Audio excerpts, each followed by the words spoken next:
Ապից շուտ են ուրախացել են մարդիկ, որոնց թվում էր, որ սա կրելու է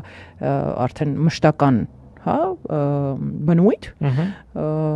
ձեռնտու ֆինանսապես Վրաստանի ներկա դիրքորոշման պատճառով դա լինել չի կարող այս պահի դերությամբ։ Ես կարծում եմ, սա իրենց համար լինելու է առիթ սկսել ուղիղ արդեն ուղարկել Ադրբեջանից Հայաստան, շրջանցելով Վրաստանը, ես կարծում եմ ինչ-որ ժամանակ հետո մենք արդեն տեսնելու ենք այդպիսի խոսակցություններ, այդ օվերտոնի պատոհանը տենց սկսելու են բացել, որ ինչի Վրաստանին գումար տանք, մենք կարող ենք արդեն բացել սահմանները եւ առևտուրը անել առանց միջնորդների։ Այո, եւ մենք շուտով գալու ենք դրան։ Եվ մեզ գցեն էներգետիկ կախման մեջ Ադրբեջանից, Թուրքիայից,